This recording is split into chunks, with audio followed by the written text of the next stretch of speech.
할렐루야, 심정란 목사입니다. 오늘은 우리가 은혜의 시대에 살고 있음에 감사하는 자가 됩시다. 즉 은혜의 시대라는 의미는 우리가 그리스도가 오신 이후에 사는 삶이기 때문에 그렇습니다.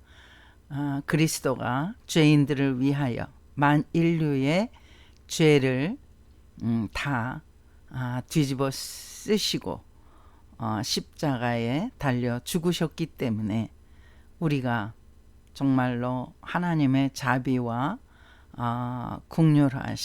국률이 풍성하신 은혜의 시대에 살게 되었다는 사실입니다. 모세를 죽이려고 하나님께서는 출애굽기 4장 말씀에 이렇게 기록하고 있습니다. 여러분들은 모세를 부르셔서 떨기나무 가운데서 부르셔서 사명을 주시고 그에게 애굽을 탈출하게끔 그렇게 사명을 주셨는데 왜 갑자기 모세를 죽이려고 하십니까? 제가 한번 읽어드리겠습니다. 출애굽기 4장 24절입니다. 모세가 길을 가다가 숙소에 있을 때에 여호와께서 그를 만나사 그를 죽이려 하신지라. 모세가 길을 가다가 그 한 숙소에 머물러 있을 때에 하나님께서 그를 죽이려고 하셨다는 것입니다. 그 이유인 즉슨 그 다음 절을 또 한번 들어보시기 바랍니다. 십보라는 바로 그의 아내죠. 미디안 여인 그의 아내입니다. 십보라가 돌칼을 가져다가 그의 아들의 포피를 베어 그의 발에 갖다 대며 이르되 당신은 참으로 내게 피남편이로다 하니. 제가 이 출애굽기 4장 25절을 한번 설명을 드리겠습니다. 모세는 자기 부모에게서 석 달을 살지 않았습니까? 그랬다가 이제 나일강에 이제 이제 나일강의 역청으로 다 물 셀 틈 없이 그 바구니를 만들어서 그 요게벳이 그 모세를 거기 나일강에 띄우잖아요. 근데 이제 그러기까지 한 석 달은 그 부모가 같이 살았죠. 아이가 점점 크니까 더 이상 감출 수가 없어서 이제 나일강에 버리게 되는데, 그러기 때문에 이제 모세는 난 지 8일 만에 할례를 받게 되는 그 유대의 풍습이 있지 않습니까? 그 창세기 17장에도 하나님께서 이제 할례 의식을 명령하셨죠. 그래서 그 후로는 그 자손들이 할례를 받는 이제 그런 전통이 이어오고 있었는데, 이 모세는 그래서 난 지 8일 만에 할례를 받았지만 그가 이제 애굽에서 미디안으로 도망치면서 거기서 미디안 여인 십보라를 만났잖아요. 그래서 그 자식들을 두었죠. 게르솜과 그 둘째 아들 또 엘리에셀인가요? 이렇게 두 아들을 두었는데 그들은 그 모세가 할례를 행하지 않았던 것입니다. 이것이 바로 하나님의 진노를 사게 된 것이죠. 하나님께서는 정말로 정말 물 셀 틈 없는 분이시라는 것을 우리는 잊어버리면 안 됩니다. 하나님은 너무나 두렵고 무서운 그런 존재라는 사실입니다. 지금 그 대사명을 맡기시는 모세도 이렇게 죽이려고 이렇게 하시는데, 하물며 우리 같은 자들이야 더 말할 필요가 있겠습니까? 지금 모세가 이렇게 하나님이 죽이려고 하시는 이유는 바로 그 자식들, 아들들 둘을 할례를 행하지 않았다는 것입니다. 근데 이 아내 십보라가 굉장히 그 지혜로운 여인이었던 것 같아요. 물론 이제 유대인 여자는 아니죠. 미디안에 도망가서 만난 여인이었기 때문에 그 지역의 여인이었는데, 그래서 그 여인이 유대인의 그 할례 관습을 알지 못했을 것입니다. 그런데 지금 십보라가 돌칼을 가져다가 그의 아들 포피를 베어, 여기서 포피를 베었다는 것은 성기의 끝을 베었다는 거죠. 이게 할례죠. 말하자면 우리 포경 수술하는 그 포피를 베어서 모세의 발에 갖다 대며, 그러니까 지금 하나님께서 모세를 죽이려고 하시는데 굉장히 급박한 순간이잖아요. 그때 십보라가 자기 남편을 정말 구한 것이죠. 이 하나님의 진노는 바로 자기 아들들의 할례를 행치 않은 것에 대해서 모세에게 분노를 하시는 거구나. 이렇게 십보라는 이 지혜롭게 이 아주 일촉즉발의 위기의 상황에서 남편을 구합니다. 그러면서 뭐라 그럽니까? 당신은 참으로 내게 피남편이로다. 이렇게 말하고 있습니다. 이게 무슨 말이냐 하면은 이제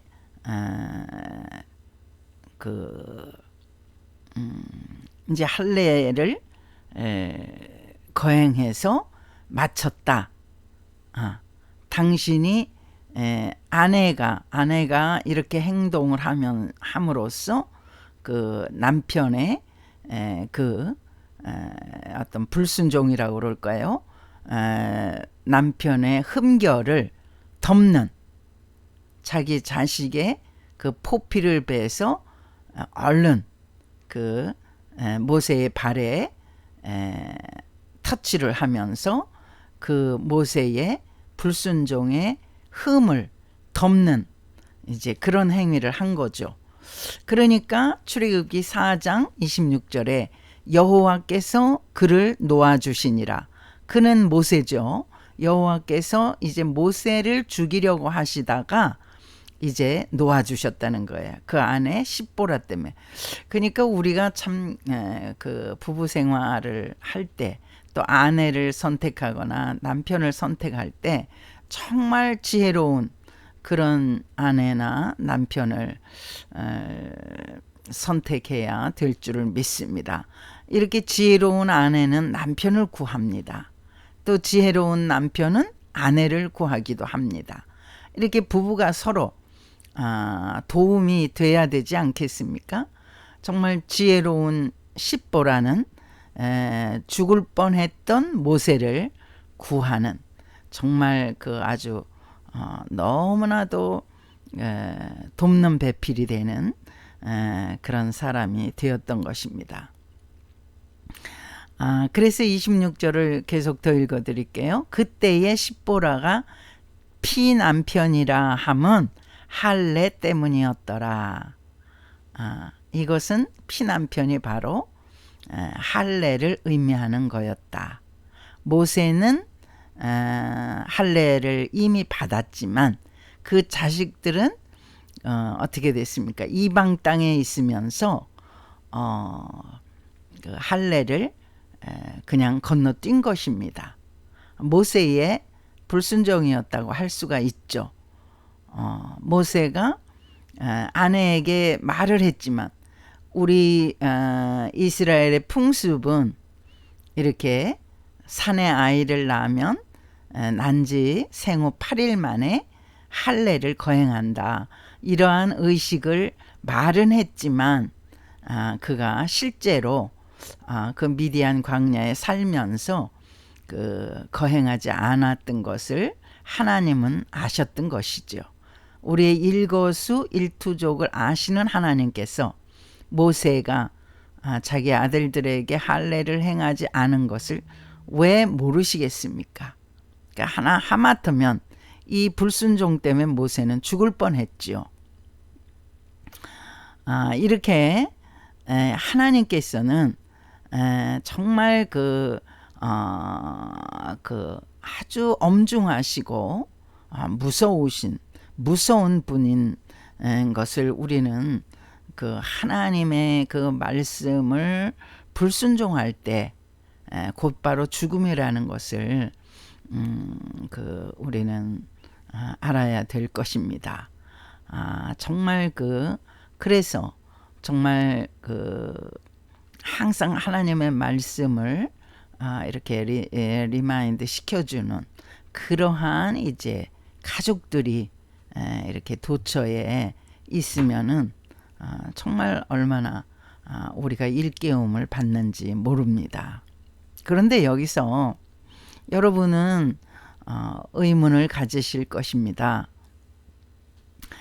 우리는 예수 그리스도의 그 구속함을 받은 은혜의 시대에 살고 있는데 모세 시대가 아니지 않습니까? 그렇습니다. 이렇게 구약 시대는 아주 그 하나님의 말씀에 불순종에 따라서 하나님의 대사명을 맡은 모세까지도 죽이려고 하시지 않았습니까? 이스라엘 백성들이 어떻게 망했습니까? 그들이 하나님을 버리고 하나님을 사실은 버린 것은 아닌데 두 마음을 품은 거죠. 한쪽에서는 우상 숭배를 하고 또 다른 한쪽에서는 또 하나님을 또 경외하고 이렇게 이중적인 행동을 했기 때문에 하나님께서는 자기가 택하신 백성이라 하더라도 그들을 망하게 하시고 2000년 이상을 유리방황하는 그러한 디아스포라로 이스라엘 백성들이 살도록 험한 그러한 삶을 살도록 그들이 땅이 없어서 우리나라는 이렇게 대한민국이라는 조선이라는 땅이 있잖아요.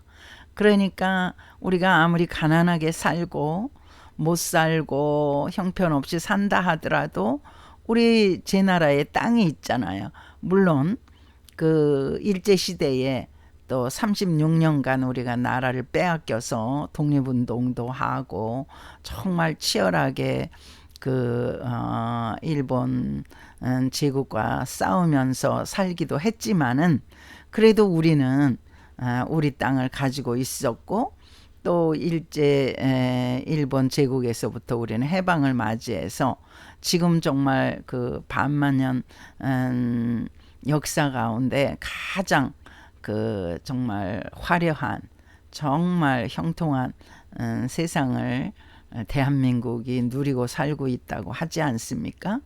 이렇게 정말 모든 것이 풍요로한 이때 하나님이 주신 선물이라고 할 수가 있는데 이때에 오히려 우리가 영적으로 하나님을 버리고 하나님을 등한히하고 하나님 말씀을 소홀히 하고 또 하나님의 말씀을 순종하지 않으면 이스라엘 백성들과 같이 나라를 잃은 2000여 년 이상을 나라를 잃고 유리에 방황하는 그런 민족, 하나님이 정말 절대적으로 초창기에 선택하신 민족도 그렇게 하시는데 우리가 복음을 받아들인 지가 200년도 채 되지 않지 않습니까? 우리를 뭘 또 그렇게 아끼시겠습니까? 우리가 늘 정신 차려서 이 풍요로운 시대에 오히려 더 겸손하게 하나님께 감사하고 하나님을 더욱 경외하는 그런 모습으로 살아야 될 줄을 믿습니다. 근데 여기서 모세를 죽이려고 하신 하나님, 정말 이 할례 때문에 모세를 죽이려고 하신 하나님. 근데 우리는 그보다 더 큰 경망스러운 죄를 저질렀는데도 우리는 이렇게 목숨을 붙이고 살고 있지 않습니까? 그래서 제가 은혜의 시대라고 말씀을 드리는 것입니다. 하나님께서 그 아들 독생자 예수 그리스도를 세상에 내려보내셔서 사람의 모양으로 내려보내셔서 인간의 모든 죄를 그 2000년 지금으로부터 2000년 전이죠. 2000년 전에 로마 시대에 예수 그리스도를 이 세상에 보내셔서 만 인류의 죄를 아직까지 우리의 허리에서 나오지 않은 우리의 후손들 죄까지도 100년 후 200년 후 세상이 종말이 오기 전까지는 계속 인간이 태어날 거 아닙니까? 그 태어나는 우리의 후손들의 죄까지도 지금 현재 있지도 않지만은 우리 후손들의 또 그 후손들 또 그 후손들의 죄까지도 다 우리 주님께서 2000년 전에 다 짊어지시고 이제 finished 다 이루었다 이렇게 주님께서 말씀하시고 십자가에 달려서 죽으셨잖아요. 그래서 죽으시고 부활하셨잖아요. 그 죽으시고 부활하신 그 덕분에 그 은혜에 은혜를 힘입어서 우리는 살고 있다는 것에 정말 한편으로 안도가 되고 좀 한편으로 늘 우리가 정말 딴짓하지 말고 늘 예수 그리스도께 영광을 돌려야 할 줄을 믿습니다. 지금 제가 출애굽기 4장에 하나님께서 모세를 죽이려고 하신 이 사건은 우리가 잊어버리면 안 될 것입니다.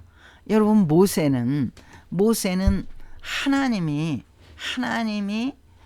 정말 그 광야에 떨기나무에서 대사명을 주시려고 모세를 찾아오셨잖아요. 그리고 내 발에서 신을 벗으라고 하셨잖아요. 그리고 사명을 주셨잖아요.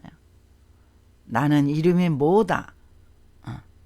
아브라함의 하나님, 이삭의 하나님, 야곱의 하나님, 너의 조상의 하나님이다. 그렇게 말씀하시면서 내가 너를 바로 앞에 세우리라고 이렇게 대사명을 주신 하나님께서 모세를 죽이려고 하시다니요. 이것은 바로 하나님께서 그에게 완전함을 요구하셨던 것입니다. 하나님이 맡기신 대사명을 할 자가 이렇게 불순종하는 할례 의식을 거행하지 않는 하나님의 말씀을 불순종하는 자가 그 대사명을 절대 맡을 수가 없다. 그렇게 하나님께서는 모세를 죽이려 하신 거죠. 실제로 죽이려고 하셨는지 여기서는 하나님께서 모세를 죽이려고 하셨다고 분명하게 창세기 4장 24절에 말씀한 여호와께서 그를 만나사 그를 죽이려 하신지라. The Lord met Moses and was about to kill him. was about to kill him. 그를 막 죽이려 하셨다. 이렇게 돼 있잖아요. 완전함을 요구하셨던 것이죠. 제가 또 구약 성경에 역대상 13장을 한번 또 찾아 드리겠습니다. 이것은 그 다윗 시대 때 있었던 사건인데요. 다윗은 정말 하나님을 사랑하는 왕이었잖아요. 그래서 그는 하나님의 괴가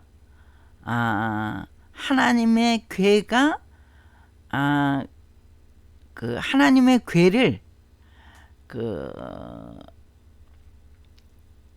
자기 다윗성으로 모셔오려는 그런 열망이 그 왕이 되자마자부터 있었습니다. 그는 또 하나님의 괴를 잘 또 이렇게 모시려고 하나님의 성전을 지으려고 얼마나 정말 애쓰고 힘쓴 사람입니까? 그것은 자기가 자기 성을 건축하려는 마음은 전혀 없었던 것이죠. 그는 하나님의 성전을 건축하려고 굉장히 열망을 했던 왕입니다. 왜 그렇습니까? 하나님의 법궤를 모시기 위해서 그랬던 것입니다. 그래서 제가 여기 역대상 13장을 한번 읽어드리겠습니다.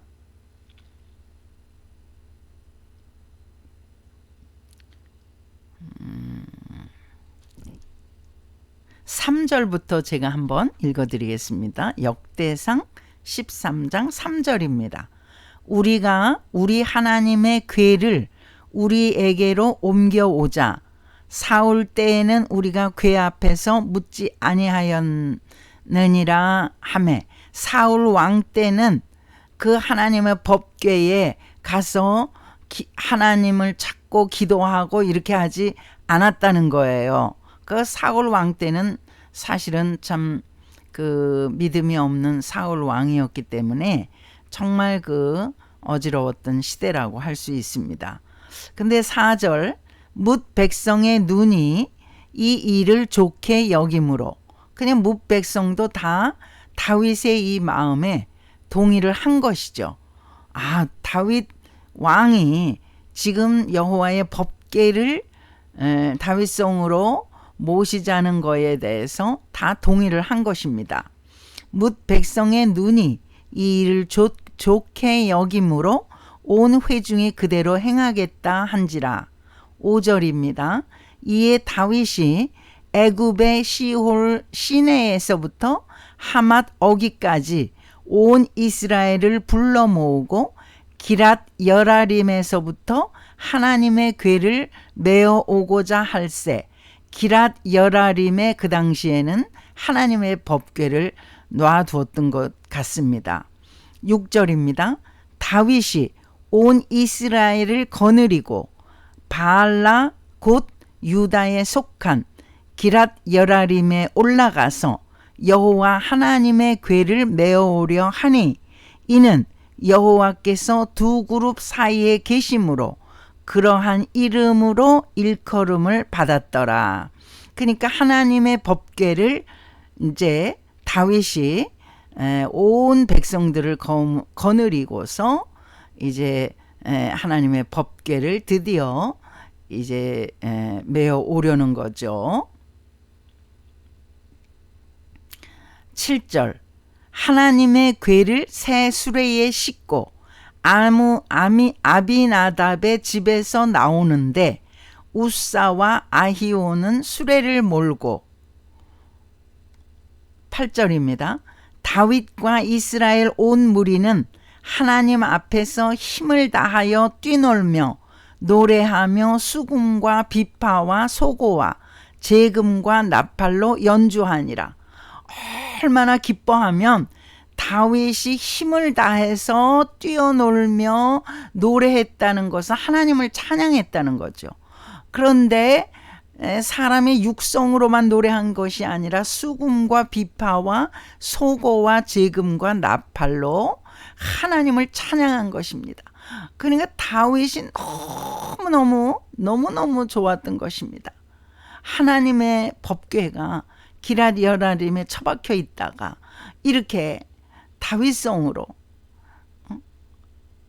모셔 올려오게 됐으니 이제 수시로 하나님의 법궤 앞에 나아가서 하나님을 찾고 하나님께 부르짖어 기도할 수 있는 이 놀라운 이제 이 축복을 이제 이 다윗이 찬송을 하고 있는 것이죠. 9절입니다. 여기까지는 아무 문제가 없지 않았습니까? 다윗은 그저 하나님을 너무 기뻐한 사람이었고 하나님이 친히 친수로 그 십계명을 모세에게 전수해 주셨잖아요. 그 모세의 두 돌판을 법궤 안에다가 모셔놓은 거예요. 그 하나님의 법궤라 그러는 거예요. 모세의 두 돌판 십계명. 이제 9절입니다. 기돈의 타작 마당에 이르러서는 소들이 뛰므로 웃사가 손을 펴서 궤를 붙들었더니 이제 제사장 웃사가 이 소들이 그 법궤를 싣고 소들이 이제 끌고 오는데 갑자기 기돈의 타작 마당에 이르러서는 소들이 뛰었다는 거예요. 그러니까 이 웃사가 제사장 웃사가 깜짝 놀라서 그 법궤가 굴러 땅으로 떨어질까 봐 손을 펴서 법궤를 붙들었더니 어떤 일이 일어났습니까?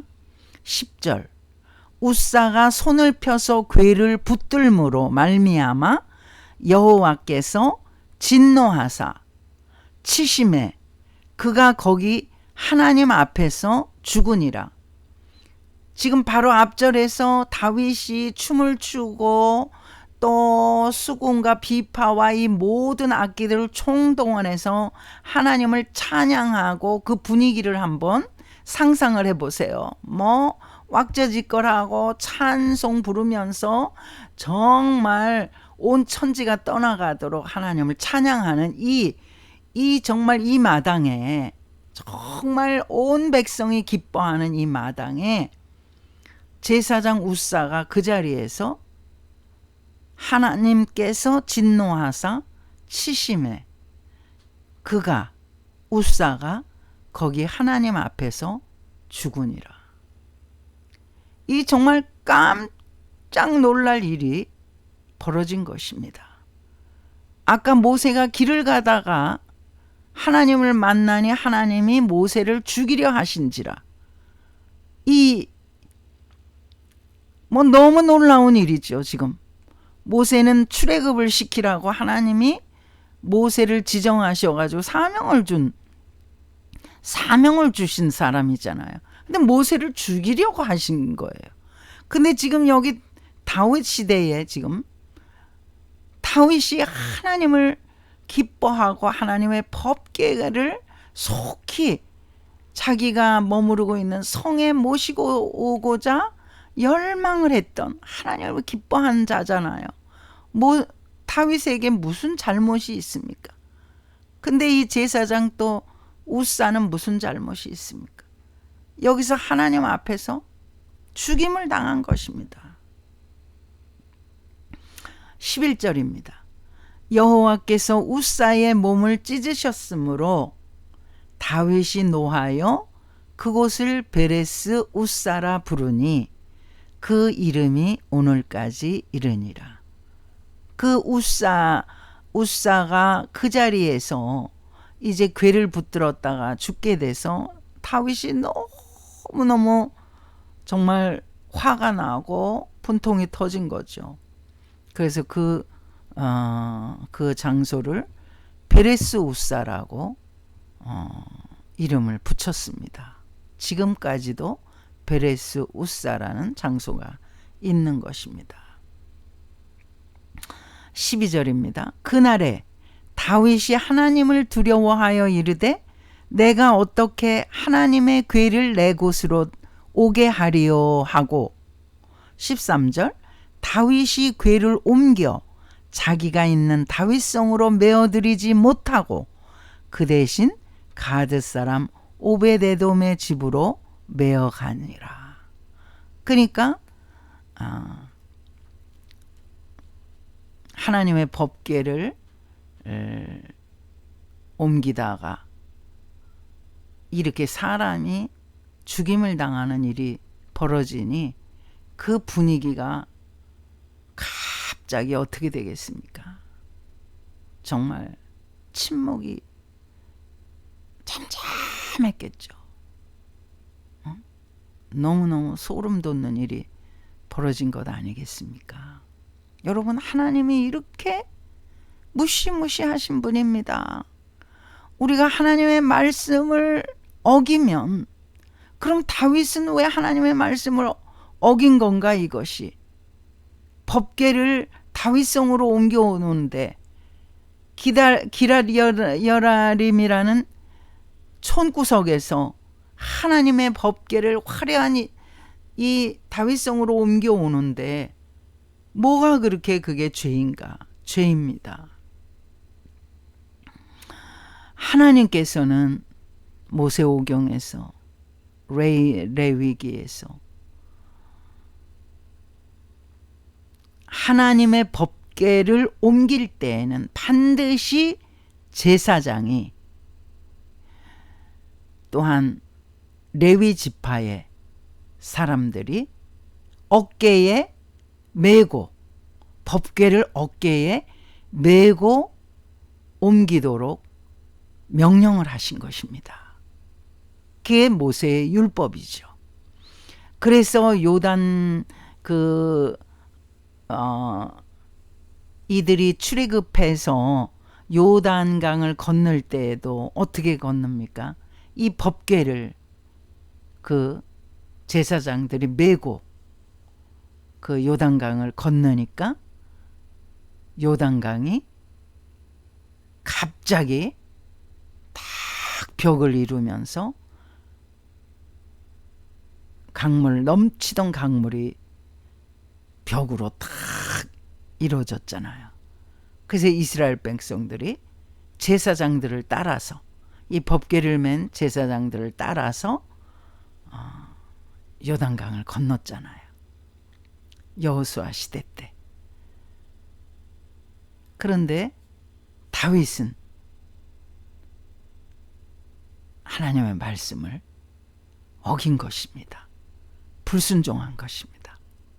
다윗을 죽이지는 않으셨지만은 하나님의 법궤를 붙잡은 우사가 이제 하나님의 법궤가 땅에 떨어질까 봐 소들이 들고 뛰니까 그 수레에서 법궤가 굴러 떨어지면 어떻게 되겠습니까? 하나님의 말씀인데. 그러니까 떨어지지 않게 그가 붙잡았는데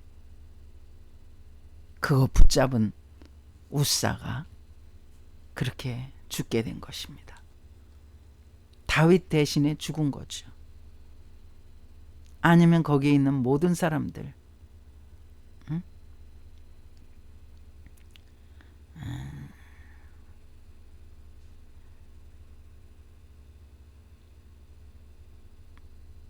를 대표해서 우사가 죽은 것이라고 할 수도 있죠.